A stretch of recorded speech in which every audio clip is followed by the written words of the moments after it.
Romanos capítulo 14, apenas o verso 10, você achou aí na Bíblia? Romanos 14, 10, a palavra de Deus diz assim: Tu, porém, porque julgas teu irmão, e tu porque desprezas o teu, pois todos compareceremos perante o tribunal de Deus. Amém. Pai, muito obrigado por estarmos juntos aqui, mais uma vez, com a oportunidade de ouvir a Tua palavra, Pai, que é aquilo que realmente alimenta, palavra que é a verdade, que liberta, só ela tem esse poder. E hoje, Pai, nós queremos ouvir a Tua voz nesse lugar. Não estamos aqui para ouvir as filosofias dos homens, nem as histórias desse mundo, mas a palavra que procede da Tua boca, que é o verdadeiro alimento, que pode mudar a nossa vida, se nós venhamos a praticá-la. Pai Santo, fala conosco aquilo que precisamos ouvir e usa a minha vida que entrego mais uma vez em Tuas mãos, pedindo graça e misericórdia e clamando pela unção do Teu Espírito. Vem, Espírito Santo, sobre mim, para que eu seja um instrumento do Senhor na ministração da Tua palavra e ela cumpra os Teus propósitos essa manhã. É o que eu te peço, orando aqui com os meus irmãos, em nome de Jesus. Amém. Graças a Deus. Podem sentar, irmãos. Amados, nesse texto, o apóstolo Paulo está falando sobre a vida da igreja, sobre a comunhão entre os irmãos, sobre como deve ser o nosso relacionamento. Já preguei aqui algumas vezes, sobre o capítulo 14 da carta aos Romanos, mas aqui no verso 10, depois de fazer uma advertência, aos julgamentos que muitas vezes fazemos uns sobre os outros, ele traz uma afirmação que é muito importante e que nós precisamos refletir sobre ela. Ele diz: pois todos compareceremos perante o tribunal de Deus.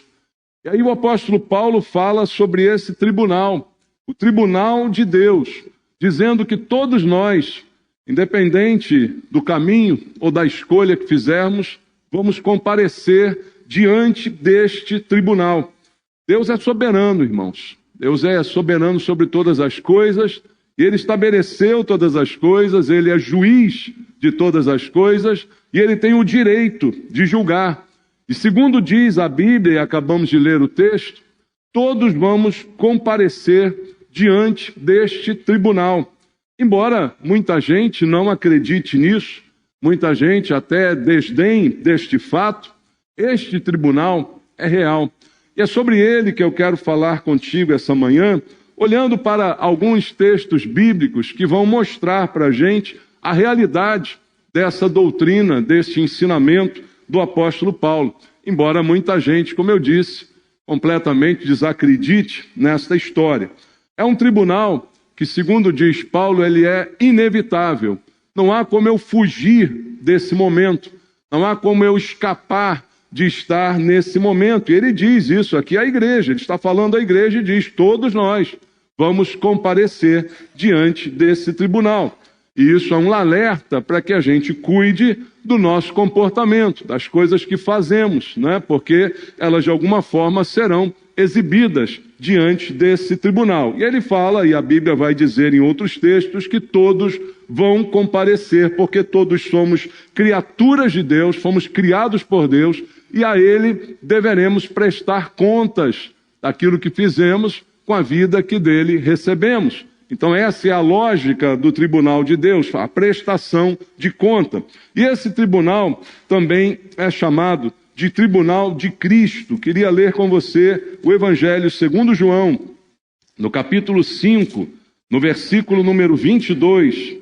No Evangelho segundo João, capítulo 5, verso 22, diz assim: E o Pai a ninguém julga, mas ao Filho confiou todo julgamento. Veja, diz a Bíblia que o julgamento foi confiado ao Filho. Quem é o Filho? Jesus.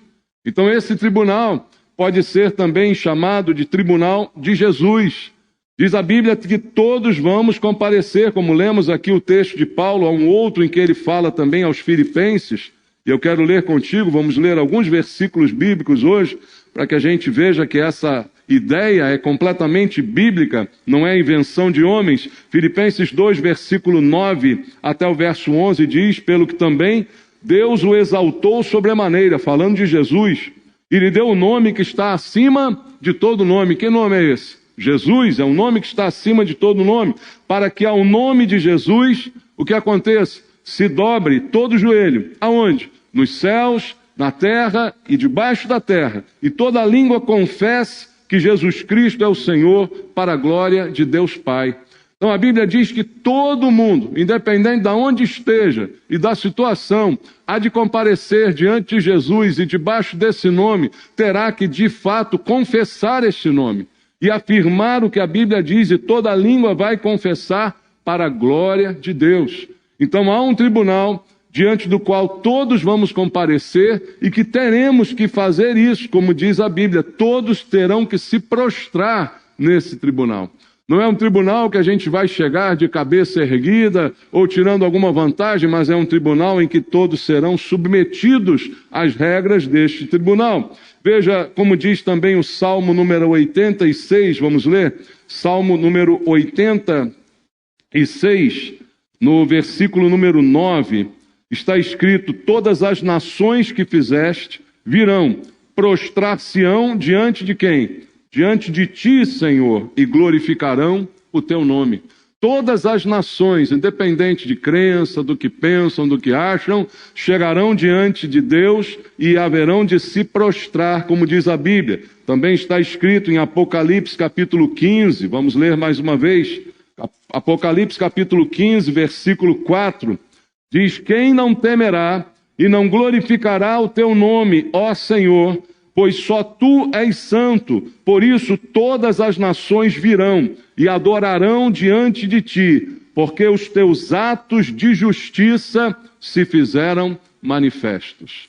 O tribunal de Deus é um tribunal para manifestação da justiça de Deus, que é uma justiça infalível, e esse juízo será de fato exercido. Vejam outro texto que apoia o que estou dizendo, está em Mateus, Evangelho segundo Mateus, capítulo número 25, do versículo 31 ao versículo 34.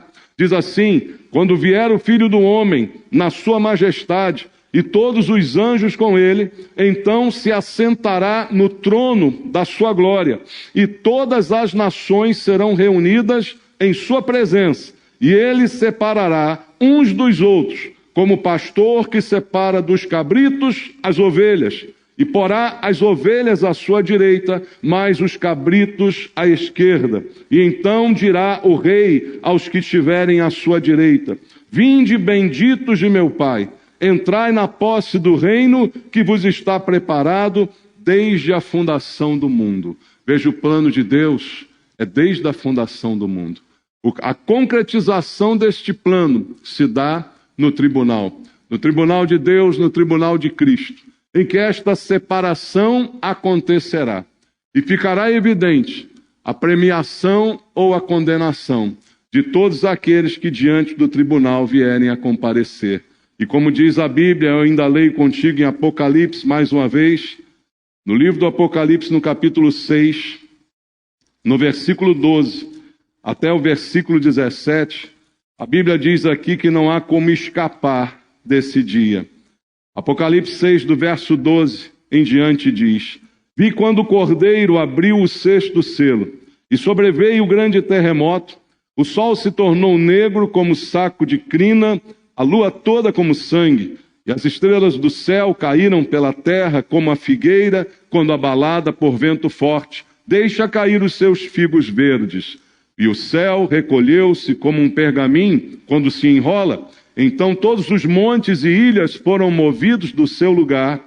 Os reis da terra, os grandes e os comandantes, os ricos, os poderosos, todo escravo, todo livre, se esconderam nas cavernas e nos penhascos dos montes, e disseram aos montes e aos rochedos: caí sobre nós, e escondei-nos da face daquele que se assenta no trono e da ira do Cordeiro, porque chegou o grande dia da ira deles, e quem é que pode suster-se? Diz a Bíblia que ninguém escapará desse dia. Ninguém conseguirá se esconder. Mesmo que montes caiam sobre eles, todos comparecerão diante desse tribunal. E aqui a Bíblia fala da ira do Cordeiro. E isso parece conflitante para muita gente, que imagina Jesus apenas como aquele Deus de amor que de fato Ele é, como aquele que entrega a sua vida, como aquele que sofre em favor de todos, e isso realmente aconteceu, mas esse mesmo Cordeiro também manifestará a ira de Deus, como diz a palavra. O Cordeiro é a oportunidade que todo mundo tem de entregar-se, de render-se a Ele, para chegar tranquilo ao dia do tribunal. Mas aqueles que não o reconhecem experimentarão, como diz a Bíblia, a ira. Serão separados os cordeiros. E isso está escrito nos textos que lemos aqui. E como eu disse a você, é o dia da manifestação da justiça de Deus. E essa justiça é imutável. Essa justiça é mais pura do que qualquer justiça entre nós. No mundo em que vivemos, não podemos dizer que há justiça. Você pode dizer que existe justiça nesse mundo? Quando você vê tanta corrupção, tantos magistrados com decisões completamente absurdas, quando você vê justiça se associando a governos e ditadores, e quando você vê tudo isso acontecendo, você imagina que há justiça de fato nesse mundo?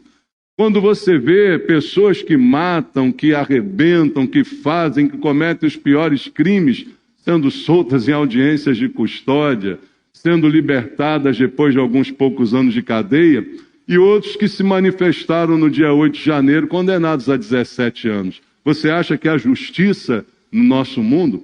Não, não há. Mas a justiça de Deus, ela é justa e é verdadeira.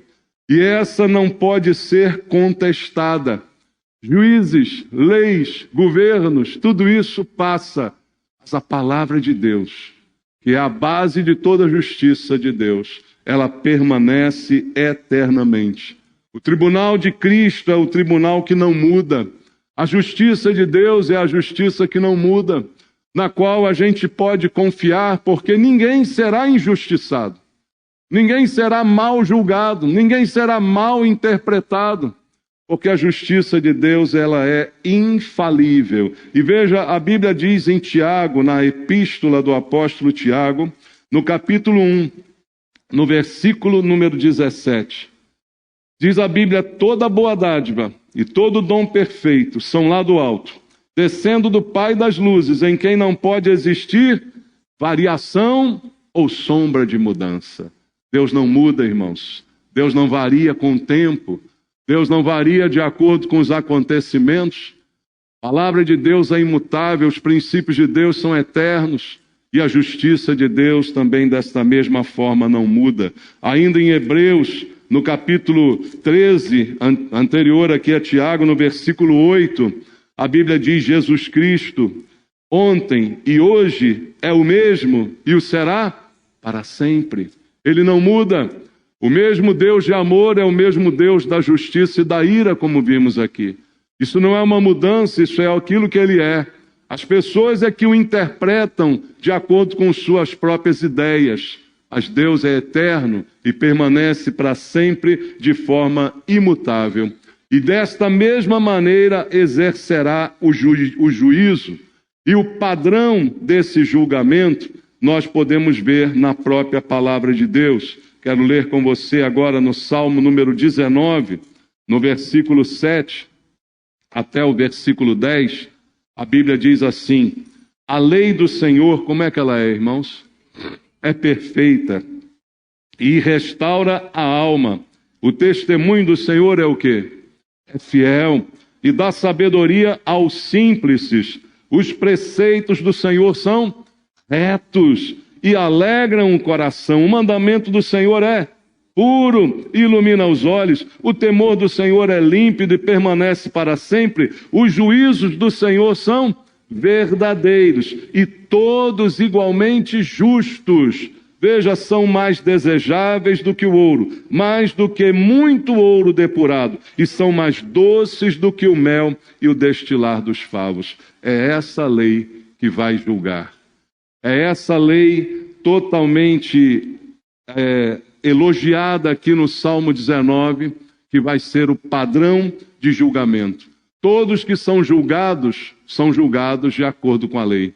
Mas como você viu, a lei do mundo, ela muda, ela varia, ela às vezes é injusta, ela às vezes não cumpre o seu papel. Mas a lei de Deus é perfeita, é imutável, e é sob esta lei que todos serão julgados. Portanto, é um julgamento justo e sem falha, em que ninguém poderá questionar, em que ninguém poderá dizer que é diferente, porque os livros usados por Deus são a sua palavra. E veja, a Bíblia diz ainda que alguns outros livros serão utilizados neste julgamento. E eu quero mostrar para você na Bíblia quais são os livros. A lei é o padrão, é a palavra de Deus. E alguns livros que serão usados como prova, serão usados como instrumentos de prova, como em todo julgamento. Veja, a Bíblia diz em Apocalipse capítulo 20, no versículo 12. Vamos ler. Apocalipse capítulo 20, verso 12. Diz assim: vi também os mortos, os grandes e os pequenos, postos em pé diante do trono. Então se abriram livros, está no plural aqui. E ainda outro livro.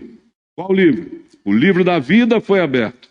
E os mortos foram julgados, segundo as suas obras, conforme o que se achava escrito nos livros. Presta atenção nesse versículo que é muito importante para você entender. Abriram-se livros, no plural. E ainda um outro livro foi aberto aqui do lado. E esse livro é o livro da vida. Não se fala mais nada sobre ele aqui.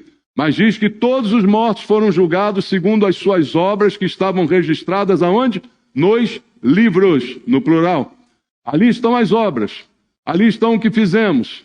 Aqui estão as nossas escolhas, as provas contra nós, registradas nestes livros que foram abertos. Veja o que está escrito também agora em Malaquias, lá no Antigo Testamento. Vamos ler, Malaquias capítulo 3. Fica tranquilo que não é dízimo. Tem gente que pensa que Malaquias 3 só tem dízimo, né?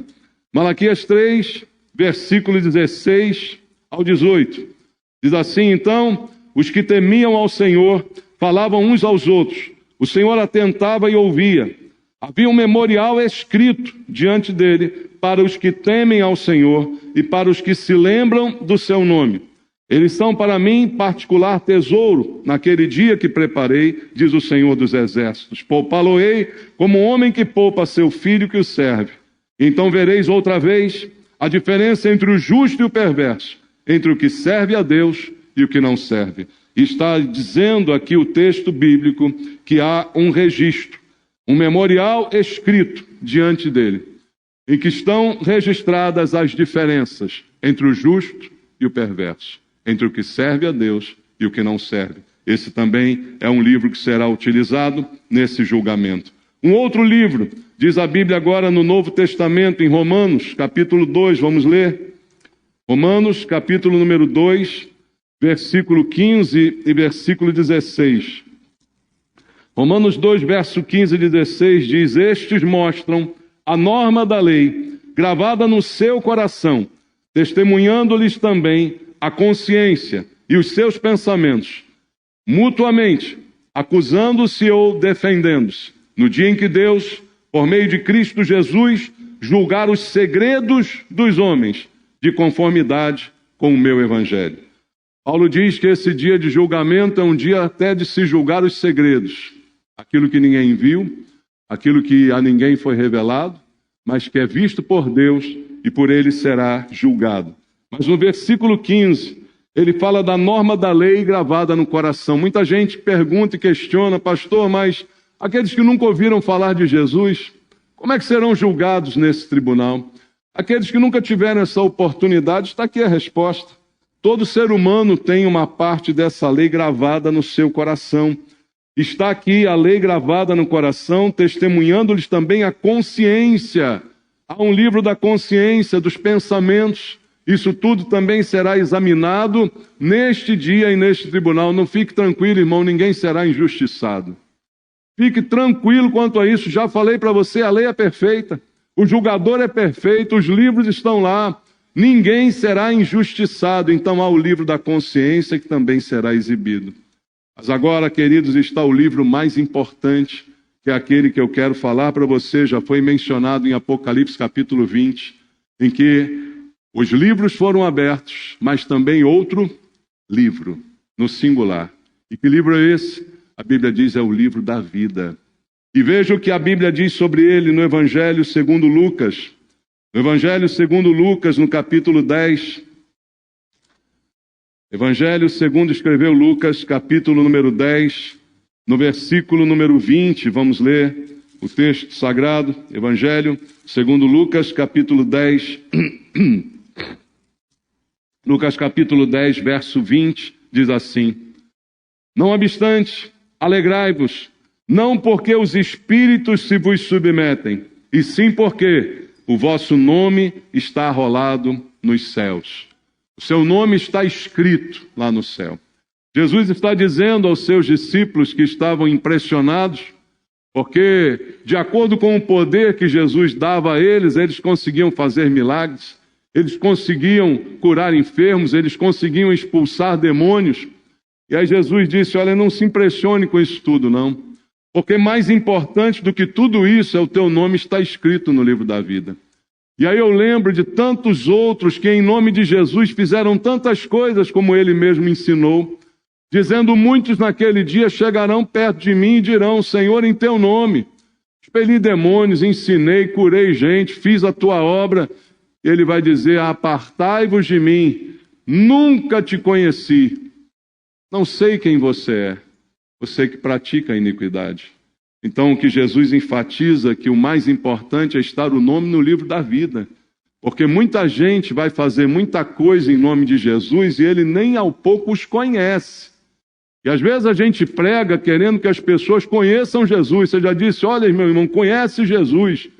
Irmão, não estou nem aí se você conhece Jesus ou não. Eu estou querendo saber se ele te conhece. Porque esse é o mais importante. Não é que você o conheça, mas que ele te conheça. Porque tem gente até agindo e falando o nome dele, que ele nem sabe quem são. Então não é se a gente expulsa demônio ou se cura enfermo. O mais importante é se o nome está lá. Se o nome está no livro da vida. Isso é que é o mais importante. Não é se você conhece, porque Jesus todo mundo conhece, é um personagem histórico, irmãos.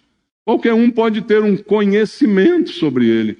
Mas o importante é saber se ele te conhece. Se ele sabe quem você é e se isso faz diferença. E aí voltamos ao texto em Apocalipse, lá no capítulo 20, para completar a parte que nós não lemos. Lá no capítulo 20 está aqui a grande explicação que todos precisamos entender. Apocalipse capítulo 20, no verso 12, aonde nós lemos, diz, vi também os mortos, os grandes e os pequenos, postos em pé diante do trono. Então se abriram livros, está lá, as provas. E ainda outro livro, o livro da vida foi aberto. E os mortos foram julgados, segundo as suas obras, conforme o que se achava escrito nos livros. Os livros têm as obras. As obras são as provas de que o julgamento é justo, de que ninguém é condenado injustamente, porque as provas estão lá registradas no livro. Mas ele continua dizendo, no versículo 13, deu o mar os mortos que nele estavam, a morte e o além entregaram os mortos que neles havia, e foram julgados um por um, segundo as suas obras. Está lá no livro, está condenado, é isso mesmo, está aqui a prova, tudo bem.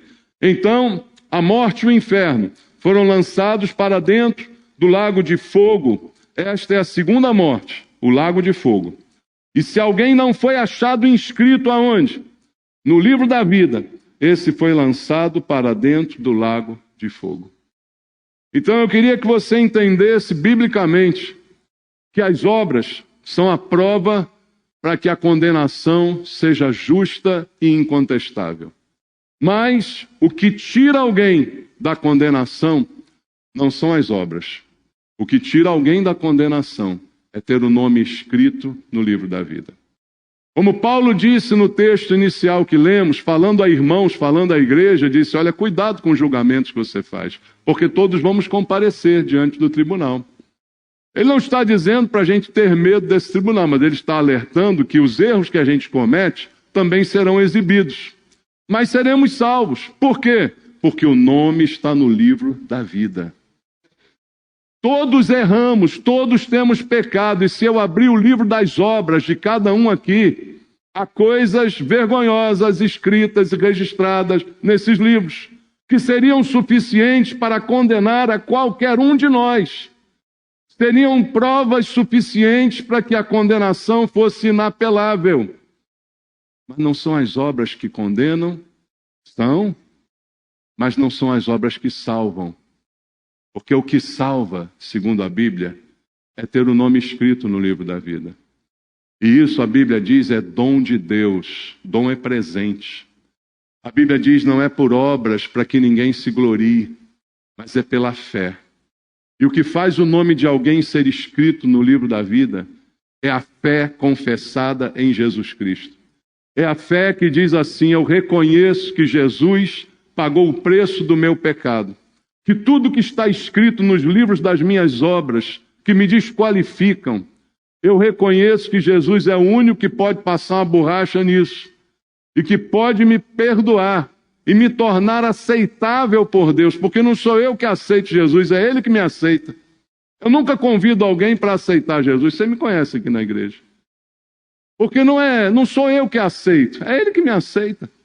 Eu convido as pessoas para se renderem a Cristo. Renda-se, entregue-se, reconheça que você não vale nada, que você não presta, mas que tem alguém que morreu para te salvar. Que tem alguém que morreu para que o seu livro de obras seja até lido, porque todos serão lidos, mas que não serão suficientes para te condenar, porque ao mesmo tempo o teu nome está no livro da vida. E aí vai se mostrar a graça e a glória de Deus, que apesar de todos esses pecados do livro das obras, como todos têm, você é salvo, você é retirado, você é poupado, porque o teu nome está no livro da vida. Porque você reconheceu Jesus como teu Senhor e como teu Salvador. Porque você decidiu por livre e espontânea vontade entregar a sua vida para Ele. E depender dEle e não de si mesmo para se salvar. Porque todo aquele que acha que pode se salvar está redondamente enganado. Porque por mais boas obras que você faça hoje até o final da sua vida, elas não apagam os pecados que estão registrados nos livros das tuas obras. A conta é sempre desfavorável para nós. Então, por iniciativa do homem, por tentativa de autolimpeza, de autojustificação, ninguém será salvo, porque se fosse assim, Jesus não precisaria ter morrido na cruz. Para você ser salvo, você precisa entregar a sua vida para Cristo. E aí nesse dia o seu nome será escrito no livro da vida.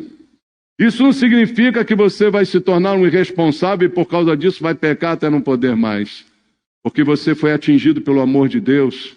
E a Bíblia diz que o amor de Cristo nos constrange. E embora a gente ainda tenha a capacidade de pecar e certamente peque, a gente é constrangido pelo pecado. E aquele que é salvo, por mais que venha a cair num pecado, ele volta-se para Deus em arrependimento e perdão. Porque ele sabe da lama onde foi tirado. Ele sabe, como diz a Bíblia, que estava morto nos seus delitos e pecados, porém recebeu vida através de Jesus Cristo. A vida que ele disse, eu vim para que tenham vida e a tenham em abundância. E essa vida só ele pode dar, porque ele é o autor da vida. Ele é o dono da vida, Ele é o dono do livro, Ele é o dono do julgamento, Ele é o dono de todas as coisas, todo joelho vai se dobrar, quer queira, quer não. Então um dia todo mundo vai se dobrar, mesmo que obrigado, mas aí será tarde, porque aí os livros serão exibidos e a justiça será feita. Mas você tem a chance de hoje entregar a sua vida para Cristo. Você tem a chance de hoje dizer, eu quero isso, eu quero desistir de tentar me salvar. E eu quero ser salvo por Jesus. A salvação é simplesmente uma questão de eu desistir de tentar dar um jeito e aceitar o jeito que Deus arrumou para mim. Porque a Bíblia fala, querido, eu leio para você ainda alguns outros versículos para que você veja o que diz a palavra de Deus. Em João capítulo 14, Vamos ler o capítulo 14, no versículo número 6 do Evangelho segundo escreveu João. Está escrito, respondeu-lhe Jesus, eu sou o caminho e a verdade e a vida. Ninguém vem ao Pai senão por mim. Ele fala no singular. Então não há outro caminho. Você pode tentar o caminho que você quiser, você é livre. Você pode bater na porta que você quiser, você pode ir para a religião que você quiser, você é livre. Você pode tentar de todo jeito, dar um jeito, mas você não vai ter jeito. Porque o único caminho, ele mesmo disse, é ele, é Jesus. Eu sou o caminho, a verdade e a vida. Ninguém vem ao Pai a não ser por mim. Diga, ele não diz vai, ele diz vem. Porque ele e o Pai são um, está lá em João 10:30. Eu e o Pai somos um. Ninguém vem se não for por ele. E você vai ao julgamento porque o julgamento é dele. E é ele que vai estar lá. Então ninguém vem se não for por ele. E a única chance que você tem é ir por ele. Se você não for, você pode não ir? Pode não ir. Veja, em João 3, a gente enfatiza e lê bastante o versículo 16. Todo mundo conhece, olha o verso 16. Porque Deus amou ao mundo de tal maneira que deu seu Filho unigênito para que todo aquele que nele crer não pereça, mas tenha a vida eterna. Todo mundo conhece o versículo. Isso é maravilhoso. Porquanto Deus enviou seu Filho ao mundo, não para que julgasse o mundo, mas para que o mundo fosse salvo por ele. 17, maravilha. Agora olha o 18. Quem nele crê não é julgado. O que não crê já está julgado. Porquanto não crê no nome do unigênito Filho de Deus. Quem nele crê não é julgado. Aí se pastor, você não disse que todo mundo vai comparecer ao tribunal? Comparecer alguma coisa, ser julgado é outra. Porque o teu nome está no livro da vida. Tuas obras até serão exibidas. Há coisas que te envergonharão, mas você será salvo pelo livro da vida e não pelas obras. Você será salvo. Agora, aquele que não creu, o que a Bíblia diz? Já está julgado. Ah, mas vai comparecer? Vai. Para quê? Para ouvir a condenação, para ouvir a sentença. E que ela é inapelável. Estão lá as provas sendo exibidas. Olha só o que eu tenho contra você. Estará lá, mas já está julgado hoje. Porque hoje não crê, hoje não recebe, hoje não se rende. Hoje continua tentando fazer por si mesmo. Hoje continua desdenhando daquilo que Jesus fez. Então, já está julgado. Já está julgado pelas escolhas de hoje. Só que isso pode mudar. Você pode crer.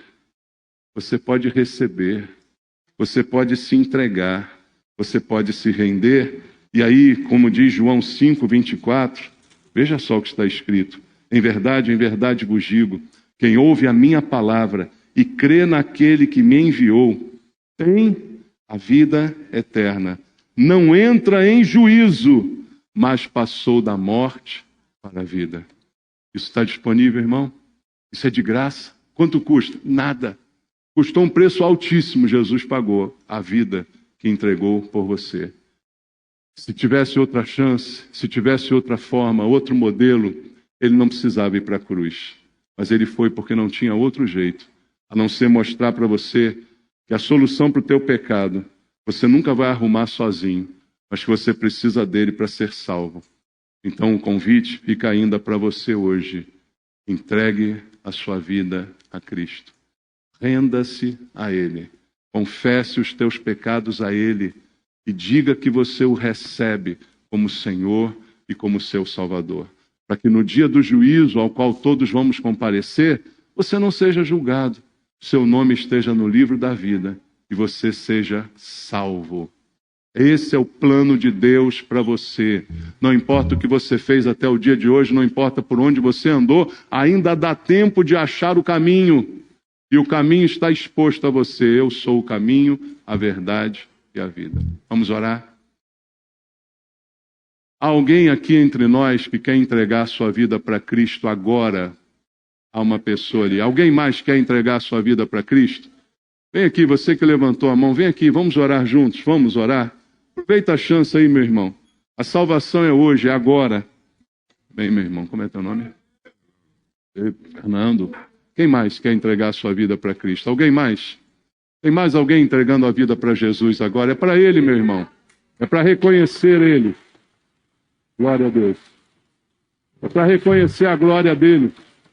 É para reconhecer que só há um caminho, não há outro, e que só ele pode salvar. Como é seu nome? Letícia e Fernando.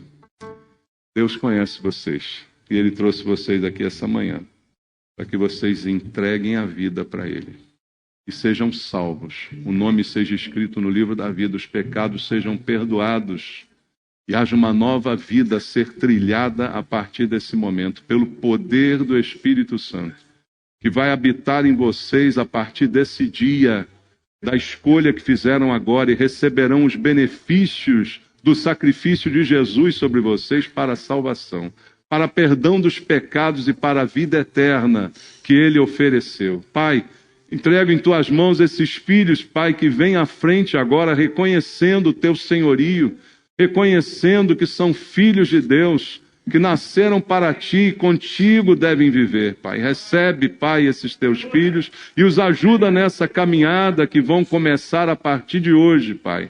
Que o Senhor possa ajudá-los pelo poder do Espírito Santo que habitará nos corações. Que eles permaneçam firmes na tua presença, confiando somente no Senhor para pagar o passado, para perdoar o pecado e dar a eles agora uma nova vida, cheia das tuas bênçãos, Pai. É o que eu te peço, orando junto com eles, os abençoando em nome de Jesus. Deus te abençoe, meu irmão. Deus te abençoe.